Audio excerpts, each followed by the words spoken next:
بہت سارے دوست و احباب نے بلکہ بعض بزرگوں نے بھی مجھ سے یہ سوال کیا ہے کہ علامہ صاحب رحمہ اللہ نے اپنی ایک تقریر کے اندر آیت الکرسی کا ایک وظیفہ بتایا تھا لیکن وہ مکمل نہیں تھا، تو آپ نے بعد میں بتانے کا وعدہ فرمایا لیکن بعد میں انہیں موقع نہ ملا، تو وہ وظیفہ ہمیں بتائیں۔ وہ وظیفہ میں آج آپ کو بھی انشاءاللہ بتانے لگا ہوں۔ وہ وظیفہ یا عمل کہہ لیں اس کو،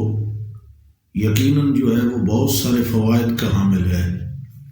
اور وہ بہت سارے فوائد اور نتائج جو ہیں وہ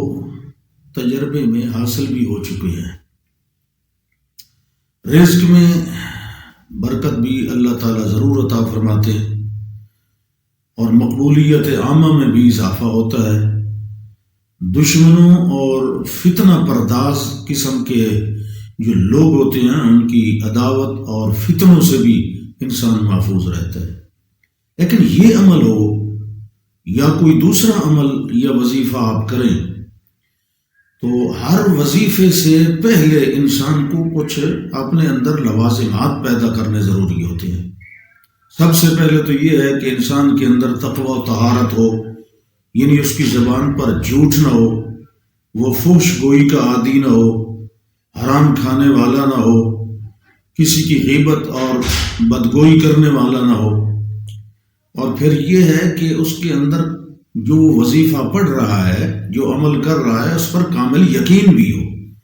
اور اگر وہ دل میں یقین کے ساتھ پڑھے گا، شک اور تذبذب کا شکار رہے گا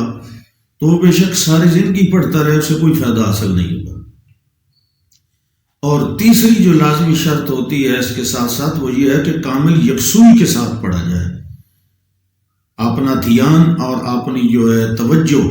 وہ اسی عمل پر ہی مرکوز رکھی جائے۔ یہ نہ ہو کہ برزباں تسبیح در دل گاؤ خر، پھر اس طرح کے وظیفے پڑھنے سے بھی کوئی فائدہ حاصل نہیں ہوگا۔ تو وہ وظیفہ اس طرح ہے کہ آیت الکرسی آپ نے پڑھنی ہے ہر فرض نماز کے بعد، وہیں اپنے مصلی پہ بیٹھ کر اس طرح پڑھنی ہے کہ آیت الکرسی میں چونکہ 10 وقف ہیں تو ہر وقف پر آپ نے ایک انگلی بند کرنی ہے اپنے ہاتھ کی، تو دونوں ہاتھوں کی 10 انگلیاں ہیں نا، تو دائیں ہاتھ کی چھنگلی سے شروع کرنا ہے، یعنی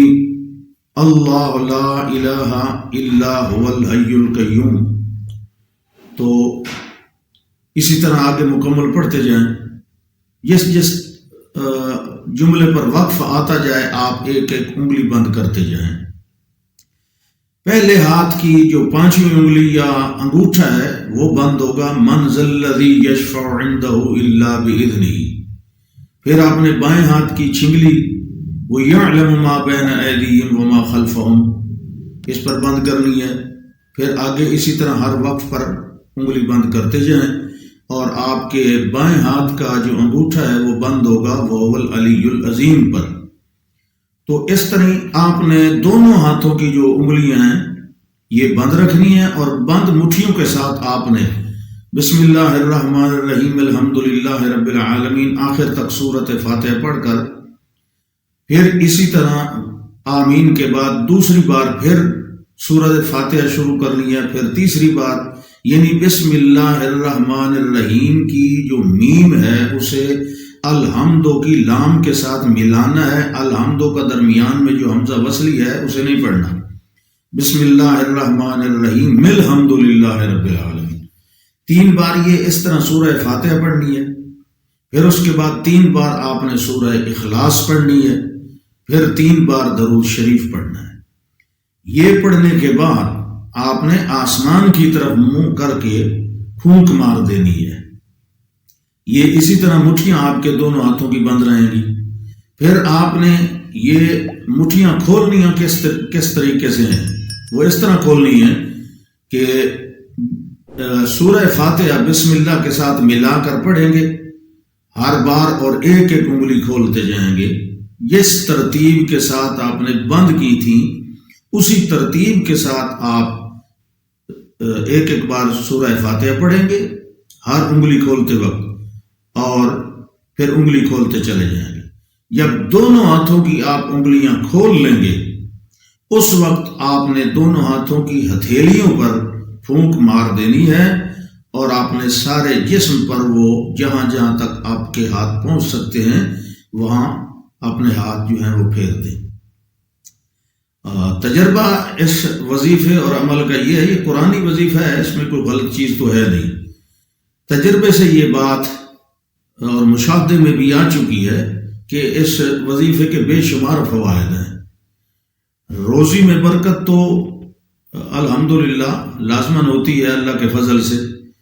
اور انسان کی مقبولیت عامہ میں بھی اضافہ ہوتا ہے، اور اس کے ساتھ ساتھ اور بھی بہت سارے اس کے فوائد ہیں۔ جو مداومت کرنے والا ہوگا اس وظیفے پر، وہ اس وظیفے کے جو اثرات ہیں وہ اپنی کھلی آنکھوں سے انشاءاللہ دیکھتا رہے گا۔ اگر کوئی بے روزگار آدمی ہے، اللہ تعالیٰ پردہ غیب سے اس کے لیے اس کی روزی کا کوئی سبب مہیا فرما دیں گے، اور اگر کسی کا پہلے کوئی سبب تو ہے، کاروبار ہے لیکن اس میں برکت نہیں ہو رہی، تو اللہ کی طرف سے انشاءاللہ وہ برکتیں بھی آئیں گی۔ اور اگر کوئی کسی قرض کے نیچے دبا ہوا ہے تو اللہ اس کے لیے وہ آسانیاں بھی ضرور مہیا فرما دے گا کہ اس کا قرض بھی ادا ہو سکے۔ اور اگر روزی ہوتی ہے،